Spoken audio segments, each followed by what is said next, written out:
Now this act roboticizer is still a little while away, so that gives us time to just chill out and collect some rings and reflect on how our nuclear power plants and our diesel engines and our pollution is just ruining our planet's future.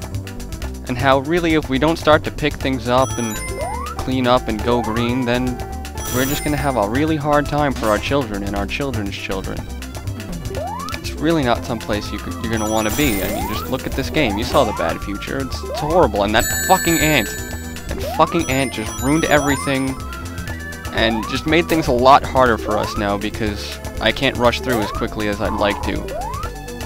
There's the second projector, which is right in our way. Don't have to really go looking for it or anything. It's kind of just right there.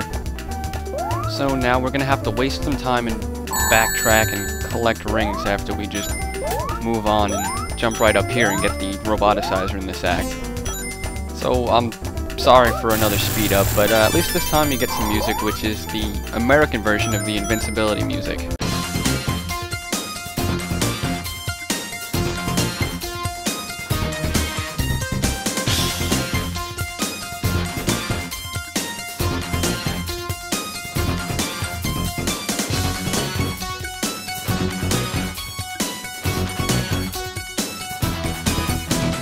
Watch out for this asshole spring here, because it could bounce you up accidentally onto some spikes and cause you to lose your rings and a whole world of frustration that you just don't need right now.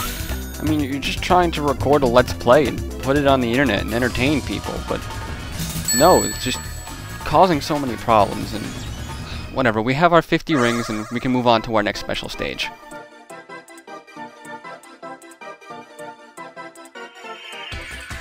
You'll notice the second special stage is pretty radically different from the first one, which I think is a great job on the part of the designers because it just doesn't get as monotonous to say, oh hey, there's a blue floor now, or something along those lines. This stage took me a little bit longer to finish than the first one, but running out of time really isn't something you need to worry about unless you're running in the water a lot. Touching it for just a split second will drain at least 10 seconds off of your timer, but once you get down to 20 seconds remaining, a blue UFO will spawn near the middle of the stage, and if you destroy that, you get an extra 20 seconds. The cool thing about those fans is that they'll cause you to hover at the exact same height as the UFOs, making them quite a bit easier to hit.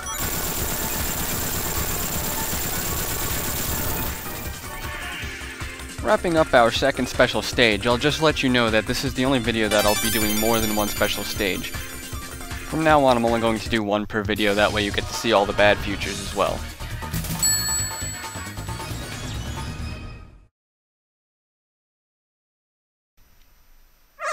That'll do it for Act 2, and now we can move on to Act 3, where we will fight the boss and only the boss.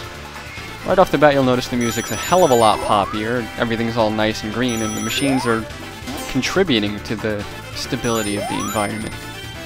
Now, a little bit of trivia is that there's exactly 100 rings in this act, so if you're into the free life thing, then by all means go for it. I don't really need to do it for the sake of this video, because getting by just on the lives we get from score and whatnot are just enough to get through, especially with some of the bosses being as pathetic as they are, like our first one right here. Now, there's absolutely no way this boss can hurt you unless you run straight into his feet, but you can't hurt him off the bat either, because he'll just knock you back with his bumper arms. However, once he moves to the other end of the screen and pulls his arms back in, that's when you can jump up and smack him. 3 hits and he's done for, and we're finished with Zone 1, Palmtree Panic. The bosses in Sonic CD don't take nearly as many hits as the bosses in the other games, but they are a little bit more elaborate and have some kind of pattern or gimmick. All that's left is to move on ahead and hit this capsule to end the zone here, but we're not quite done just yet.